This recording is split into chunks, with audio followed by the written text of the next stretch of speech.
Hello viewers, welcome to our channel. నేను మీ చరణ్ పరిమి. ఉత్తరప్రదేశ్లో మళ్ళీ కొత్త రచ్చ మొదలైపోయింది. ఈ ఉత్తరప్రదేశ్ అనేది బీజేపీకి ఒక ఎక్స్పెరిమెంటల్ ల్యాబ్ లాంటిది. వాళ్ళు మతానికి సంబంధించి కానీ ఏదైనా వివాదం సృష్టించాలన్నా కానీ ఉత్తరప్రదేశ్ను ఒక ల్యాబ్గా వాడుకొని ప్రయోగాలు చేస్తుంటారు. అక్కడ జనాల జీవితాలతోటి ఏదో రకమైన వివాదం సృష్టించి ఒక విధమైన ఇబ్బంది క్రియేట్ చేస్తూ వస్తుంటారు. అది కూడా ముఖ్యంగా ఎలక్షన్ల టైం, ఇలాంటి టైం వాళ్ళు ఒక అవకాశంగా తీసుకుంటారు. ఎందుకు ఇలా చేస్తారో అర్థం కాదు. కానీ ఇప్పుడు కొత్తగా మళ్ళీ ఒక రచ్చ స్టార్ట్ చేశారు. అదేంటంటే చూడ్డానికి ఇది ఒక సాంప్రదాయానికి సంబంధించి ఇదేదో ధర్మాన్ని కాపాడుతున్న విషయంలాగా బీజేపీ వాళ్ళు కలరింగ్ ఇస్తున్నారు. కానీ చూస్తుంటే దీంట్లో కొంత వివక్ష కూడా లేకపోలేదు అని కనిపిస్తుంది. అదే కన్వర్ యాత్ర గురించి. ఇప్పుడు కన్వర్ యాత్ర గురించి ఆల్రెడీ అంత వైరల్ అవుతుంది కదా. దీని మీద యోగి కూడా చాలా విమర్శలు ఎదుర్కొంటున్నాడు, యోగి ఆదిత్యనాథ్. అయినా సరే ఆయన వెనక్కి తగ్గకుండా కన్వర్ యాత్ర గురించి కొన్ని నిబంధనలు రూపొందించి పోలీస్ శాఖ ద్వారా అమలు చేసే పనిలో ఉన్నాడు. ఈ పోలీస్ శాఖ కూడా ఆ నిబంధనలు కొన్ని కఠినంగా అమలు పరుస్తుంది. కాకపోతే అవి అమలు పరిచేది యాత్ర చేసే హిందువుల మీద కాదు. ఇది డిఫరెంట్ అనమాట. సో అదేంటో మనం చూద్దాం. కన్వర్ యాత్ర అనేది ముఖ్యంగా ప్రతి ఏకాదశి టైంలో జరుగుతూ ఉంటుంది. ఈ యాత్రలో గంగానది దగ్గరికి యాత్రికులంతా వెళ్ళి అక్కడ నుంచి గంగానది వాటర్ని తీసుకొని, గంగా జలాన్ని, ఒక పవిత్ర గంగా జలాన్ని తీసుకొని వాళ్ళ ఇళ్లకు వెళ్ళిపోయి అక్కడ వాళ్ళ పుణ్యక్షేత్రాలు ఏవైతే వాళ్ళకు బాగా నచ్చిన పుణ్యక్షేత్రాలు, ముఖ్యంగా శివుడికి సంబంధించిన శైవ క్షేత్రాల్లో వీళ్ళు పూజలు చేయడం జరుగుతుంది. సో ఆ గంగానది వాటర్ ద్వారా. సో ఈ విధంగా వాళ్ళు దాని ఒక పవిత్ర కార్యక్రమంగా చేస్తూ వస్తుంటారు. అది గతంలో అయితే ఇది ఎప్పటి నుంచో ఉన్నదే. అయితే అప్పట్లో దీంట్లో ఎక్కువగా మునులు వీళ్ళు పాల్గొంటూ ఉండేవాళ్ళు, స్వామీజీలు కావచ్చు, ఇలాంటి వాళ్ళంతా కూడా. కానీ రాను రాను దానికి బాగా ప్రజాదరణ పెరిగి ఈ యాత్ర ఒక మంచి పేరు తెచ్చుకొని సామాన్యులు కూడా అనేక రాష్ట్రాల నుంచి రావడం జరుగుతుంది. ఇప్పుడు హరిద్వార్ కానీ తర్వాత ఇట్లా గంగోత్రికి ఇట్లా ప్రయాణం జరుగుతూ ఉంది. అయితే ఇందులో ముఖ్యంగా ఈ హర్యానా, జార్ఖండ్, బీహారు, ఉత్తరప్రదేశ్ రాష్ట్రాల నుంచి ఎక్కువ మంది వస్తారు. సో ఈ యాత్రికులంతా ఇప్పుడు ఎంతోమంది యాత్రలు చేస్తూ వస్తున్నారు. గత కొద్ది రోజుల నుంచి జరుగుతుంది దీనికి సంబంధించిన సన్నాహాలన్నీ కూడా. అయితే దీంట్లో ఈ సన్నాహాల్లో భాగంగా ఉత్తరప్రదేశ్ ప్రభుత్వం కొన్ని జారీ చేసింది, కొన్ని నిబంధనలు. అవేంటంటే ఈ రోడ్డు ఏదైతే ఉందో, వీళ్ళు యాత్ర చేసే రోడ్డు హైవే దాదాపు 240 కిలోమీటర్ల హైవే. అయితే ఈ హైవే పొడుగునా ఉన్న రెస్టారెంట్లు కావచ్చు, దాబాలు కావచ్చు, వీటిల్లో ఆ యాత్రికులు మధ్యలో ఆకలైనప్పుడు భోజనం చేయాల్సి ఉంటుంది కదా. ఇంత ప్రయాణం అంటే చాలా లాంగ్ ప్రయాణం. అది 2 రోజులు పట్టొచ్చు, 3 రోజులు పట్టొచ్చు. సో దీన్ని ఉద్దేశించి వాళ్ళు ఎలాగైనా వాళ్ళకి ఒక ఆహారం కానీ ఆహార నియమాలు పాటిస్తూ వస్తారు కాబట్టి వాళ్ళంతా ఒక దీక్షలో ఉంటారు. ఈ భక్తులందరూ కూడా ఒక అయ్యప్పమాల దీక్ష ఎలాంటిదో అలాంటి దీక్షలో ఉండి వాళ్ళు వస్తూ ఉంటారు కాబట్టి వాళ్ళు శాకాహారమే తీసుకుంటారు. వాళ్ళకంటూ ఒక నిష్ఠ, నియమ నిబంధనలు ఉంటాయి. సో ఇలాంటి వాళ్లకు ఆహారం ఇచ్చే ఆ దాబాలు కానీ రెస్టారెంట్లు కానీ వీటికి కొన్ని నిబంధనలు జారీ చేశారు. ఈ నిబంధనల విషయంలోనే కాస్త వివాదాస్పదం అవుతుంది. అదేంటంటే ఆ దాబాల్లో, రెస్టారెంట్లో ఎవరెవరు పనిచేస్తున్నారో వాళ్ళ పేర్లన్నీ కూడా దాబా మీద రాయాలి, వాళ్ళ దాబా బయట బోర్డు పెట్టాలి అని. అలాగే ఆ దాబా ఓనర్స్ ఎవరైతే ఉన్నారో వాళ్ళ పేర్లు కూడా రాయాలి అని. పేర్లు రాస్తే భక్తులకు ఏమొస్తుంది? పేర్లు చూసి తింటారా? అంటే పేరు నచ్చితే తింటారా? ఎల్లయ్య పుల్లయ్య ఇట్లా పేర్లు ఉంటే తినరా? పేర్లు నచ్చడం కాదు, ఇక్కడ ఒక లాజిక్ ఉపయోగించారు. కానీ వాళ్ళు చెప్పడం లేదు ఆ లాజిక్. కానీ అందరికీ అర్థమవుతుంది. అదేంటంటే ఆ పేర్లు రాయడం వల్ల ఆ పేర్లలో ముస్లిం పేర్లు కానీ ఉంటే, అక్కడికి వెళ్లకుండా ఉంటారు అనేది వీళ్ళ ఆలోచనలాగా కనపడుతుంది.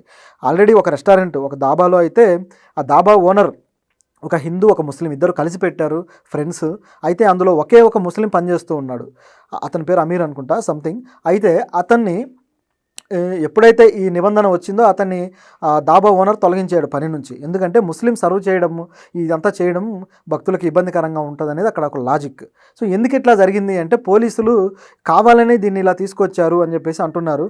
పోలీసులు చెప్పడం ఏంటంటే, లేదు మేము ఊరికే వాలంటరీగా చెప్పాము, ఇలా నిబంధన ఒకటి, మీరు ఇష్టం పాటిస్తే పాటించండి లేకపోతే లేదు అంటున్నారు. పోలీసులు చెప్పిన తర్వాత పాటించకపోవడం ఏముంటుంది? పాటించకపోతే వదులుతారా? వదలరు కదా. ఖచ్చితంగా వాళ్ళ మీద యాక్షన్ తీసుకుంటారు, 2 పీకుతారు, మళ్ళీ మీ ఇష్టం పాటించండి అంటారు. సో సచ్చినట్టు పాటించాల్సిన పరిస్థితి ఏర్పడింది అనమాట వాళ్ళకి. దాంతోపాటు ఆ దారిలో ఉండే మాంసం దుకాణాలు కూడా మూసేయండి అని చెప్పడం జరిగింది. ఎందుకు మాంసం దుకాణాల వల్ల సమస్య ఏముంది? దారిలో పోయేవాళ్ళు పచ్చి మాంసం తినరు కదా, హాయిగా వెళ్ళిపోతారు. దానికి రోడ్డు పక్కన ఎక్కడో ఉన్నదాని వల్ల వీళ్ళకి వచ్చిన అడ్డం ఏంటి? ఇవన్నీ క్వశ్చన్స్. ఈ అడ్డం ఏమొస్తుంది? ఏమీ రాదు. కాకపోతే ఆ మాంసం దుకాణం ఎవరిదై ఉంటుంది? సహజంగా మాంసం దుకాణాలు ఎక్కువ శాతం ఇండియాలో ఎవరి ఉంటాయి? ఆలోచిస్తే ఎక్కువగా కూడా ముస్లింలు ఉంటాయి. సో వాళ్ళ బిజినెస్ని ఒక రకంగా దెబ్బతీయడానికి చేస్తున్న ప్రయత్నమా అన్నట్టుగా ఇది కనిపిస్తుంది. ఎందుకంటే ఇప్పుడు వాళ్ళు బిజినెస్ మూసేసుకోవడం వల్ల ఇక ఏ ఇబ్బంది ఉండదు అనేది వీళ్ళ పాయింట్ ఆఫ్ వ్యూ అయి ఉండొచ్చు. కానీ ఇలా చేయడం వల్లే ఇబ్బందులు తలెత్తుతాయి. వాళ్ళ బిజినెస్లు దెబ్బతీయడం ఈ విధంగా చేయడం వల్ల. అయినా ఒక మతం వాడు పెడితే ఇంకో మతం వాడు తినకపోవడం అనే దానికన్నా మూర్ఖత్వం ఇంకోటి ఉంటుందా? తినేవాడు శాకాహారమే తినొచ్చు, అది వాళ్ళ ఇష్టం. వాళ్ళు ఏం తినాలనేది ఎవరి వ్యక్తిగత విషయం. కానీ వడ్డించేవాడి చెయ్యి ఏదై ఉండాలి? అది అగ్రవర్ణానిది అయి ఉండాలా? లేకపోతే అన్ని నిష్టలు పాటించేవాడిది అయి ఉండాలా? లేకపోతే ఏ స్వామీజీలదో అయితే తప్ప తినరా? ఎందుకు ఈ వివక్ష అనేది ఇప్పుడు వచ్చిన ప్రశ్న. ఇదే చివరికి ఇది మతం దగ్గర ఆగకుండా కులాల దగ్గరికి రావచ్చు, రకరకాలుగా ఇది మొత్తం స్ప్రెడ్ అవ్వచ్చు. ఉత్తరప్రదేశ్లోనే అనేకం చూసాం మనం. ఈ కులాలకు సంబంధించి కూడా స్కూళ్ళల్లో ఎవరైనా దళితులు వండిన ఫుడ్ తినకుండా పిల్లలు ఎగ్గొట్టిన వాళ్ళు, ఇలాంటివి బోలెడు చూసాం గతంలో న్యూస్లు. ఇవన్నీ ఎందుకు జరుగుతున్నాయంటే వండేవాడి కులాన్ని బట్టి మతాన్ని బట్టి ఆ ఆహారానికి విలువ ఏర్పరచడమా, లేకపోతే మతాన్ని బట్టి విభజించడమా? ఎందుకు ఇట్లా అనేది ప్రశ్న. ఆహారానికి మతం ఉండదు కదా. ఒకవేళ ఈ రూలే నిజమే అనుకుంటే మరి అది పండించిన వాడు ఏ మతం వాడై ఉంటాడు ఎవరికి తెలుసు? ఒక ముస్లిమే పండించి ఉంటాడు. ఆ పండించిన ఆ రోటీ కావచ్చు, లేకపోతే ఏ కూరగాయ కావచ్చు, ఏదైనా కావచ్చు, దాంతో చేసింది వంట ఇప్పుడు తినాల్సి వస్తుంది కదా. లాజికల్గా వెళ్తే ఏది కూడా నిలబడదు. ఎందుకంటే సమాజం అనేది అన్ని వర్గాల కలయిక. ఒకడు ఒక పని చేస్తాడు, ఇంకోటి ఇంకో పని చేస్తాడు, ఇంకోటి ఇంకో పని చేస్తాడు. అవన్నీ కలగలిసాకే ఒక ప్రోడక్ట్ బయటకు వస్తుంది.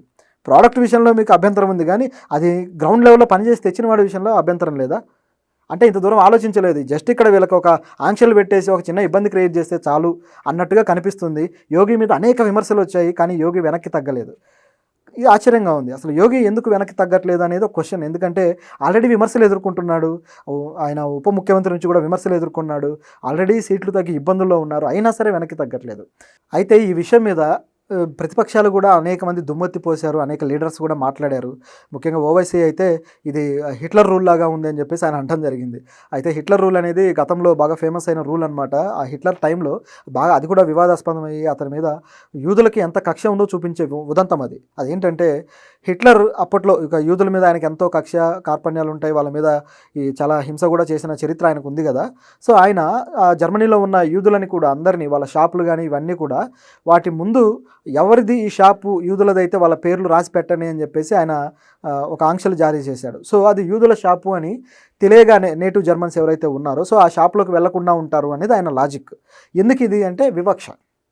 పేరు పెట్టడం వెనక ఎంత వివక్ష అనేది దాగి ఉంది ఇంటర్నల్గా అనేది మనం అర్థం చేసుకోవచ్చు.